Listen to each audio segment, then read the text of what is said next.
Good morning. Welcome to episode 79 of the Driller Newscast, a weekly update on the news and stories impacting the drilling and water industry. I'm your host, Brock Yordy, and this week we're going to catch up with Jeff Garby, owner of Alucast worldwide and columnist for The Driller. For our feature, we're going to talk about global water consumption in beer because this weekend we just wrapped up Oktoberfest. Well, for most of the world.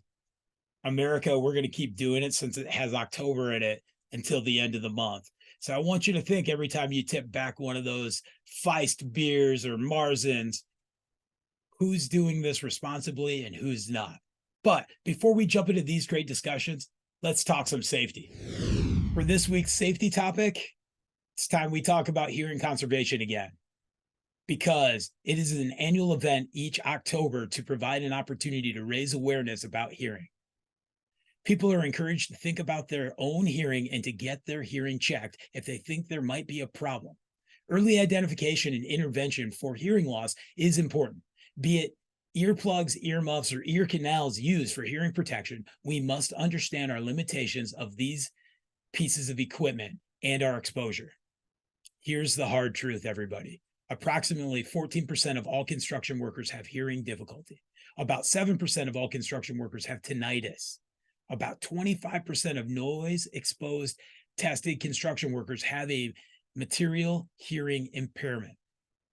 Think about that.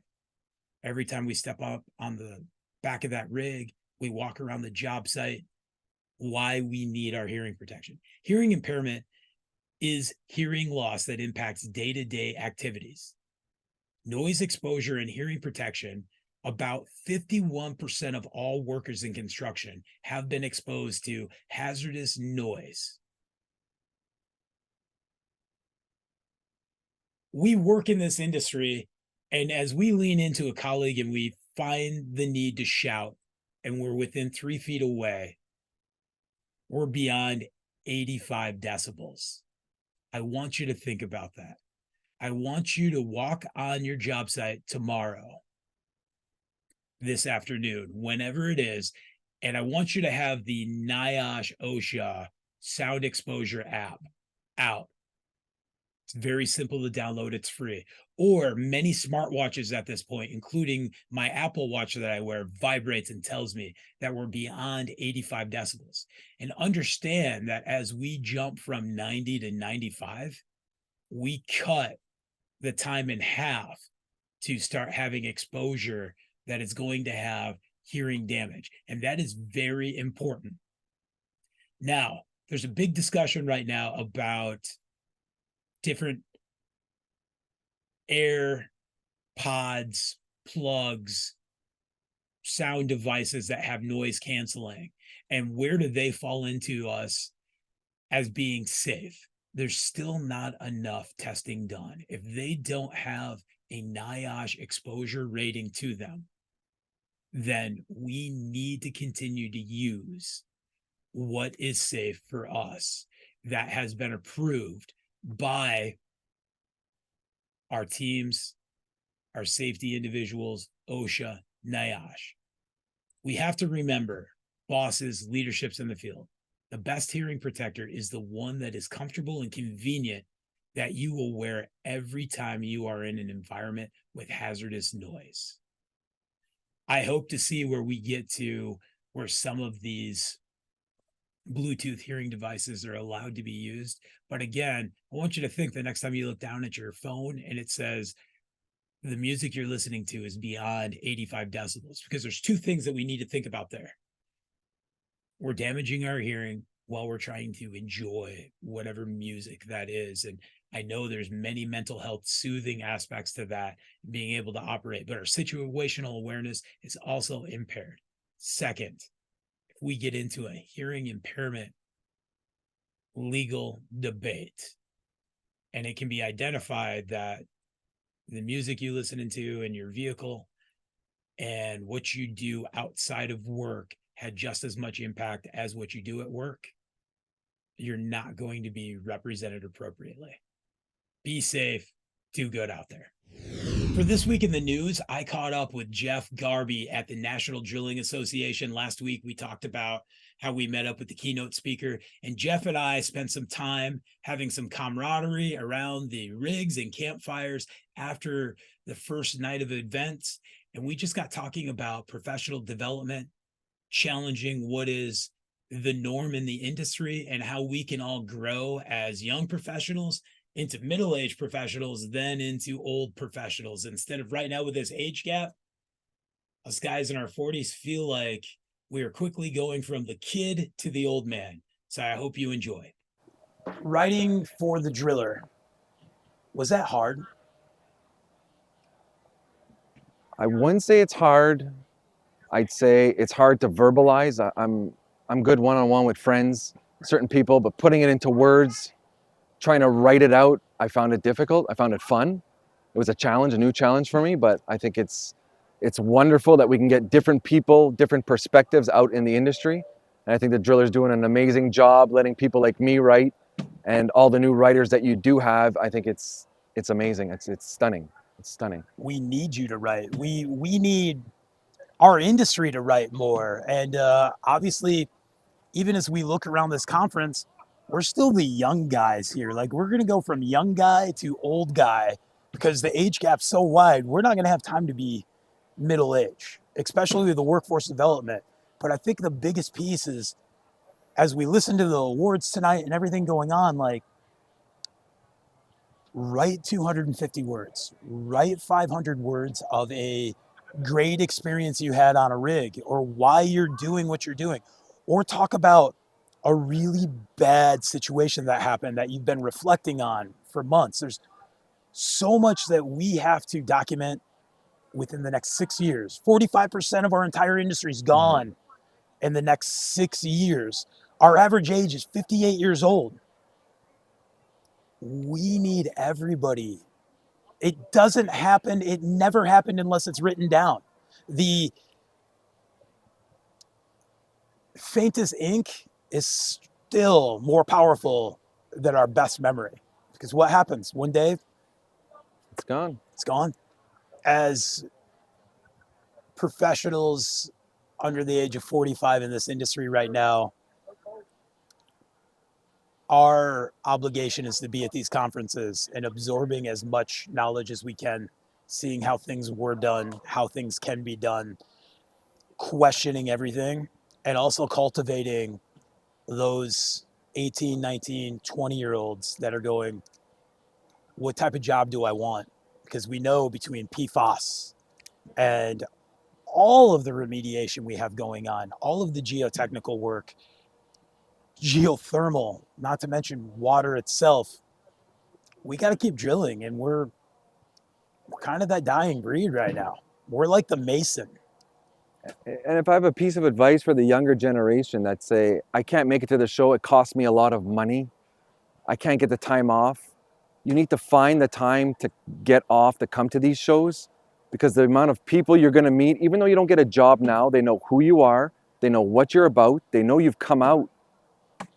And that's really, really important to these people. Find a way to get the money, and if it's not, find a supplier. Go see your supplier and say, I want to go to the show, I don't have enough money. Can you help me out somehow? And just figure out a way to come, because the people you're going to meet here can seriously change the path that you're on. If you want to be a driller, there's tons of drillers here. If you want to go into manufacturing, into this, into that, you got to plant the seeds when you're 20, 25, 30, because later on in life, when you want to change paths, you know all these people. You've come to see them at the shows and you've met them. It's extremely important that you come out to these shows if you want to or not. Because staying in the same job, being unhappy is, in my opinion, not the way to go. So, you know, either hit me up. If you can't make it, we'll find ways to get you here.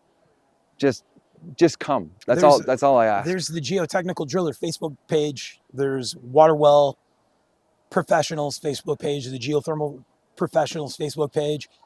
Between those three, Jeff and I moderate them. We will help you get here. And I think it's what you just said about paving the road.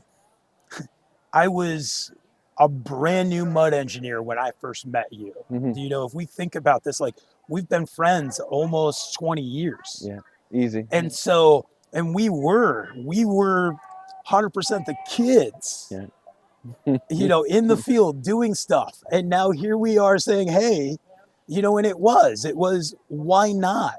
Why not go here? Why not do this? There's endless opportunities in this industry right now. There's lots of opportunities. People come to these shows just to shake hands with people and just say, I want to work. I'm going to work hard. I'll work as many hours as I can because I want to be here. I want to be in this industry, and I don't know what I want to do, but I know I want to be here.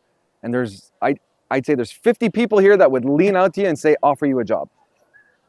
So hit Brock up, hit me up, and we're happy to help because we had plenty of people during our time that lent us a hand. People paid for flights, people paid for shows just to bring us here, and we're giving back as much as we can right now in the industry. So, and I was 31 when I submitted my first article to the Driller. I'd come back from a really cool project, and I wanted Jeremy to interview me. It wasn't that I was going to be a writer, I was going to create content constantly and be in everybody's faces. It was just, I had a cool story and I wanted to share it. And then I got to share more stories and I got to do more. And that's really what it comes down to. It's a terrible stipulation that we have decided in our industry, in the construction industry, and many industries, that you have to be 2 or 3 years from retirement before you're at a worthy level to teach, to give back, to do that. This is not that. We learn everything we can so we can teach it, so we can learn more. And that starts right now. you know what we should do? We should really start maybe even like once a month, just get the backstories behind everybody. Because people think, oh, you own the company, you design this, you design that. Just how certain people got to their points. You know what I mean? Like the hustle, the pain, the stress of being on the road, being a driller, designing a product, running out of money, going broke, meeting the right people at the right time. And they're crazy rides, but we were your age once. We are struggling. We did struggle. We have fun in life. We have wonderful friends, but just how everybody got here, like a round table with just certain people, so people don't feel like I'm not making it. I'm never going to make it. I'm not going to do this. I'm not going to catch my break. How do I catch my break? How did you catch your break? I still, in conversations on projects, engineers, whatever's happening, there is still a time when somebody cocks their head and they're like, well, you just write those articles. You just like putting things on whiteboards. And it's like, here's my CV. Like, and it's just one of those things that we all deal with, even today, where it's like, yes, I'm kind of thankful for my gray beard because I get it a little less, but it seriously, it is that, who's who. It's the same reason we're doing the Emerging Driller series, is because we want to showcase those making major changes under the age of 40. Yeah, and you can do it too. I'm sure 12 years ago, I was up in Northern Ontario drilling holes, sitting in a room asking myself, what the hell am I doing? What the hell am I doing? How am I going to I need to stay home more. I need a family. I need to do this. I need to do that. This isn't working. We just started drawing things, and now we're designing well protection. Well protection is certainly not something I thought I'd be doing. Not something I thought I'd be passionate about, but this industry has amazing people that you see, and they're not even handshakes anymore. They're hugs. They're hugs of people of just, it's just a great industry with a lot of breaks in it. So give it a chance. I'd say believe in yourself and reach out to him, reach out to me, reach out to suppliers, reach out to distributors, and just figure it out. There's a way. Just keep asking questions. That's it. You may not find the first person that wants to share everything, but if you continue to ask questions, you will find that person that wants that. And thank you so much for coming on. For this week's feature, let's cheers Oktoberfest. It really ended this weekend for most of the world. However, us in the US, it's got October in it, and we're just going to keep hammering along till November 1st. I love this time of year, Marzens and Feist beers and the heart and soul that goes into it, and knowing that 95% of that bottle or can is water that we helped provide. And as I worked for a brewery growing up Southwest Michigan, live in Kalamazoo near Bell's, who is now owned by New Belgium, or Founders, who is now owned by San Miguel. I think about the water consumption and the impacts on these cities and all that there is. And I remember helping marketing for a brewery in Southwest Michigan and us talking about getting back to pre-prohibition numbers. And that was back in 2014, and how excited we were for the country to grow back, because in reality, every place that had a brewery, every town, that was showcasing the quality of their water, from if it's coming from a plant, it's coming from a well, what type of water, and very specific. And we'll get into that history. But let's start with some numbers here, because I think it's very important to think about where our breweries are today and the consumption of water they have. We're at 5,832 breweries in the United States, and this number is always constantly increasing. These breweries generate 182 million barrels of beer a year. We talk a lot about acre feet in here, right? About the Great Lakes Compact. That's 17,594 acre feet of water on average. However, just like we've learned about many things in water consumption, brewing operation actually consumes 3 gallons to 1 gallon of beer produced. Therefore, that 182 million barrels requires nearly 53,000 acre feet of water. And for reference of that, it's roughly 326,000 gallons to an acre foot. If I think exactly, it's 325,851. That's a big deal, because water sustainability, water consumption, where do we go? And we look at that. I jumped to a great press release I'd seen from Carlsberg Brewery, which implemented a water recycling process that is capable of recycling 90% of all water from production. The recycling plant has proven that it is possible to reduce the brewery's water consumption for beer and soft drinks by 1.4 liters per produced liter. Again, if we put that into a global average, it typically takes 2.7 liters per produced liter. And that was Carlsberg's numbers for 2021. At the same time, we just saw a 2022 impact study come out by Microsoft that increased their water consumption by 34%. Yes, they're doing some great things out there to give back to the industry. But the big data we should see, as we see all of these analysts coming out, is ChatGPT and AI takes a lot of water and energy, to the point of every time we ask it somewhere between 5 and 50 questions, it's consuming 16 ounces of water. So I want you to think right now, next time you're going to have AI do it for you, you've just increased your water consumption footprint. Carlsberg also in this same statement came out and said the plant is also reducing the brewery's energy consumption by 10% thanks to biogas production and recirculation of hot water. We are seeing the geothermal industry right now get into water and wastewater and the heat there that they can also use for geothermal energy.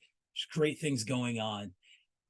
But today we're celebrating Oktoberfest, and I want to jump back to celebrating breweries.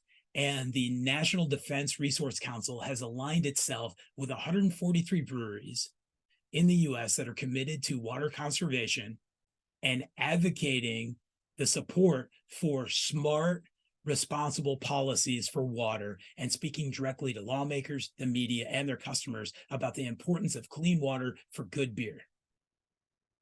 Again, as we've discussed, pre-prohibition, quality beer came from quality water. And yes, what we think of from, good tasting water versus beer, the brewing process can augment that. But again, it's a note to where we've come from over the ages. Next, not only is the NRDC doing something, but the Water Environment Federation has partnered with utilities, brewers, engineering firms, and technology companies in the US to create the Pure Water Brewing Alliance. Many great engineering firms on this list. Take a look at it. CDM Smith is one of them that I have worked with in the past on water projects, and it's cool to see them there. Xylem is on there. Pure Water Brew is the most sustainable beer made from 100% pure recycled water. This is their program. It is a collaboration between pioneering brewers and water utilities who have teamed up to build public understanding of the water cycle, showcase water treatment, and advance water sustainabilities. What they're doing, this technology allows them to take wastewater utilities to produce safe, purified, or recycled water. Their statement: the water goes through a numerous treatment barriers and meets or beats drinking water standards. When it goes into the brew kettle, this water is some of the purest water on the planet and a truly blank slate for brewers. It's wild to think about. As I worked in water and wastewater for two of the biggest water operators in the world, some great friends that I made, they go, Brock, I don't work for a wastewater plant. And these are some of the best people in this country. And again, as we've seen with the USDA, we need 100,000 new groundwater and water and wastewater professionals by 2030. So this is something we should be advocating for jobs. But these individuals that say, Brock, I don't work for a wastewater plant.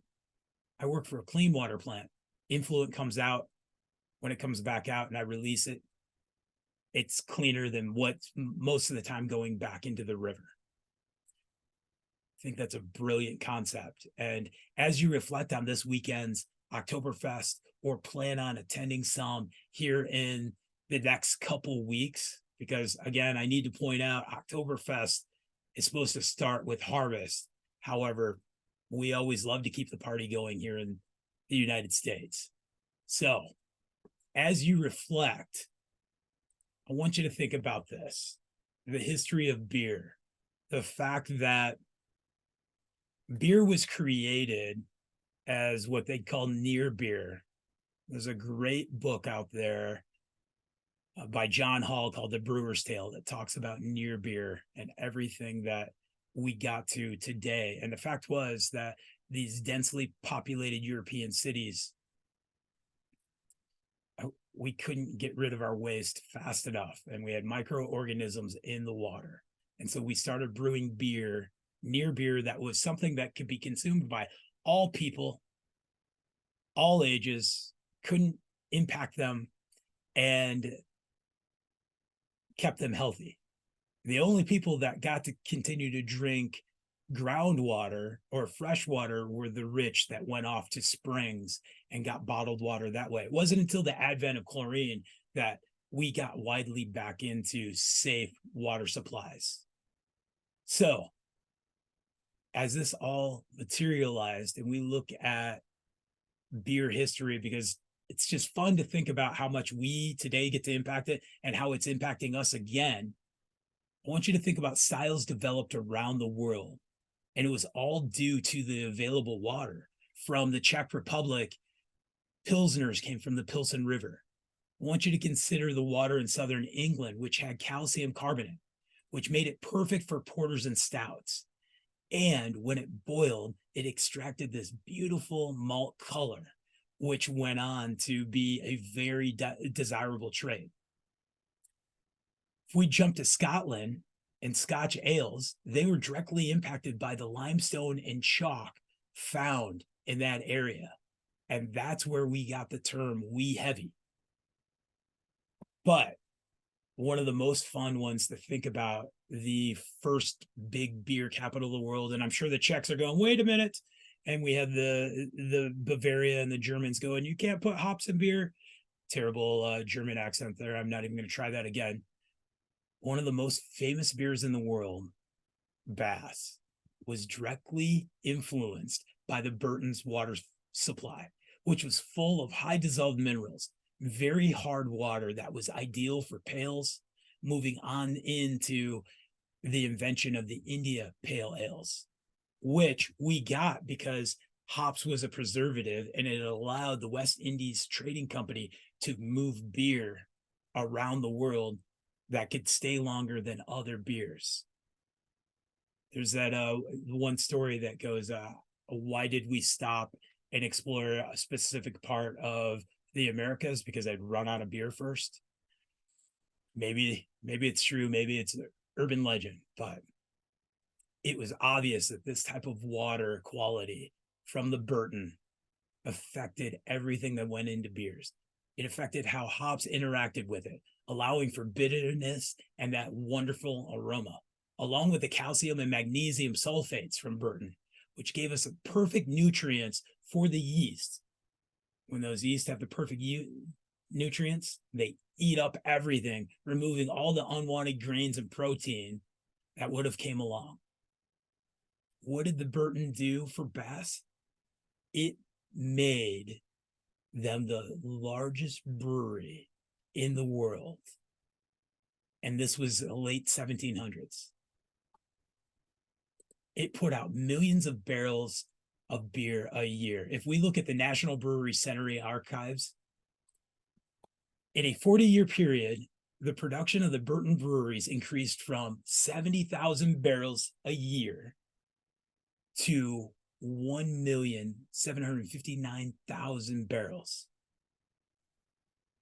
And 100 years later, there were 31 breweries employing 8,000 people, producing 3 million barrels annually, pumping out to the rest of the world. That is a pretty cool thing to think about.